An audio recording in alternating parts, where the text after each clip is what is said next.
श्री स्वामी समर्थ, श्री गुरुदेव दत्त. तुम्हाला माहिती आहे का की सकाळी उठल्यावर आपल्याला सगळ्यात पहिला काय करायचं आहे, जेणेकरून माता लक्ष्मीचा वास आपल्या घरात राहील, आपल्या घरामध्ये पॉझिटिव्ह एनर्जी असेल, सुख शांती आणि समृद्धी ह्या सगळ्या गोष्टी आपल्या घरामध्ये आणतील. तर करायचं काय आहे तुम्हाला, आपण रोज सकाळी उठतो त्या उठण्यामध्ये पण काही सवयी असतात. तर ती सवय आपण चालू केली आणि त्यामुळे काय होतं, एक पॉझिटिव्ह एनर्जी निर्माण होते, घरातील वातावरण शुद्ध होतं आणि सकारात्मकता घरामध्ये येते. तर रोज सकाळी एक तर तुम्हाला पहाटे लवकर उठायचं आहे. पहाटे लवकर उठायला जमत नसेल तरी पण 5:30 ते 6:30 या दरम्यान उठण्याची सवय करा. 2-2 मिनिटांनी अगोदर उठण्याचा प्रयत्न करा. आत्ता ज्या टायमिंगला उठताय त्याच्यापेक्षा 2-2 मिनटं अगोदर उठण्याचा प्रयत्न करा आणि नक्कीच होईल. सकाळी उठून सगळ्यात पहिला ज्यावेळेस आपण उठतो त्यावेळेस आपल्या हातातल्या ह्या असं ओंजळ करायची आहे आणि करममध्ये बसते लक्ष्मी सरस्वती हा जो मंत्र आहे आपला त्याचं पठण करायचं आहे.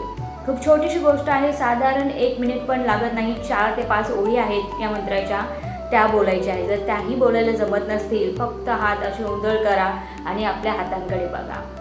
त्याच्यानंतर बेडवर झोपत असाल तर बेडवर उठून बसा, कुठेही असाल झोपण्याच्या पहिल्यामध्ये उठून बसा आणि आपल्या धरणी मातेला, आपल्या जी पृथ्वी आहे, जी धरणी माता आहे, फ्लोर आहे, त्याला नमस्कार करा की तुझ्यामुळे आज मी तुझ्यावर उभा आहे किंवा तुझ्यामुळे मी स्वतःला सावरू शकतो. तिला वंदन करा, नमन करा. नंतर आंघोळीला या. आंघोळीला येताना आपल्या पाण्याच्या आंघोळीमध्ये मी नेहमी सांगते, कोणताही पदार्थ टाका. प्रत्येक पदार्थाचं महत्त्व आहे.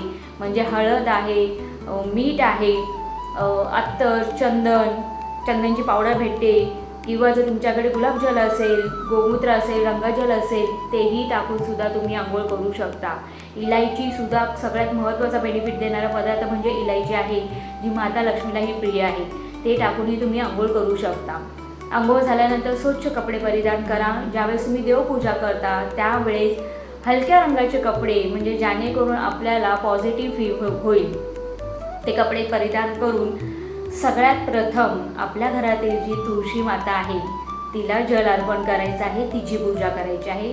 तिला प्रत्येक सुवासिनीने हळदी कुंकू व्हायचं आहे. त्याचप्रमाणे आपल्या घरातील जे अंगण आहे, आंघोळीच्या अगोदर ते स्वच्छ करून घ्यायचं आहे. किंवा जो अंगण नसेल तर आपला उंबरा असतो, त्याला हळदीचं लेपन लावायला विसरू नका. हळदीचं लेपन लावण्यासाठी वेळ नसेल तर उंबऱ्याला स्वच्छ करून त्याच्यावर हळदी कुंकू आणि एक दिवा आपल्याला नेहमी प्रज्वलित करायचा आहे. ज्यावेळेस घरातून माता लक्ष्मी आपल्या दारातून आपल्या घरात येते त्यावेळेस तिलाही प्रसन्न वाटतं की एखाद्या घरामध्ये एवढी छान स्वच्छता आहे. घरासमोर जर दमत असेल तर छोटंसं स्वस्तिकची रांगोळी, छोटीशी एखादी फुलाची रांगोळी काढायला विसरू नका. हे सगळे आपले पद्धती आहेत ज्या जुन्या काळापासून चालत आलेल्या आहेत. जुन्या काळातील स्त्रिया ह्या का फॉलो करायच्या, त्याच्या पाठीमागे सुद्धा कारण होतं. कारण की सकारात्मक ऊर्जा सकाळीच आपल्या घरामध्ये येते, सूर्यप्रकाश सकाळीच आपल्या घरामध्ये येतो. त्याचप्रमाणे देवपूजा करा, स्वच्छ घरामध्ये मस्त वातावरण ठेवा. सगळं घर हे स्वच्छ असलं पाहिजे. सकाळच्या छोट्या छोट्या गोष्टी आहेत. जेव्हा देवपूजा कराल तेव्हा मंत्र उच्चार करत राहा, स्वामी समर्थांचं नाव जप करत राहा. किंवा आता यूट्यूब टेक्नॉलॉजी वाढलेली आहे त्यामुळे एखादा मंत्र लावून स्वामींची पूजाही तुम्ही करू शकता. जपमाळ करा. घरामधील जे छोटी मुलं आहेत किंवा वडीलधारी मुलं आहेत त्यांना आवर्जून, म्हणजे छोट्या मुलांना आवर्जून तारक मंत्र, एखादा छोटासा स्तोत्र बोलण्यासाठी नेहमी लावा. संध्याकाळी जेव्हा दिवाबत्ती करतो तेव्हासुद्धा त्यांना मनाचे श्लोक आहेत. संध्याकाळची जी आरती आहे कोणताही तुमचा असेल ते म्हणायला सुरुवात सांगा. आपल्या देवताचं नामस्मरण करायला विसरू नका. देवपूजा वगैरे झाल्यानंतर घरामध्ये एक धूप किंवा एक तुम्हाला भीमसेनी कापूर घ्यायचा आहे, एक इलायची घ्यायची, एक लवंग घ्यायचा आहे आणि तेजपत्ता असेल तरी चालेल. आणि तो जो धूप असणार आहे, तो जो दिवा असणार आहे तो सगळ्या घरामध्ये तुम्हाला प्रज्वलित, म्हणजे त्याचा धूर जो आहे तो सगळ्या घरामध्ये द्यायचा आहे. खूप छोट्या छोट्या गोष्टी आहेत. पण तुम्ही म्हणाल की सकाळी सकाळी उठल्यावर एवढ्या सगळ्या गोष्टी कसं करायच्या, तर बेसिक सुरुवात करा. सवय केल्याशिवाय या गोष्टी होत नाही. आणि ज्यावेळेस तुम्ही ह्या गोष्टीची सुरुवात कराल तुम्हाला 100% जाणवेल की आपल्यामध्ये एक चेंज झालेला आहे, पॉझिटिव्ह एनर्जी आलेली आहे. आणि ज्यावेळेस आपण या गोष्टी सुरुवात करतो खरोखर तुम्हाला तो चेंज जाणवेल.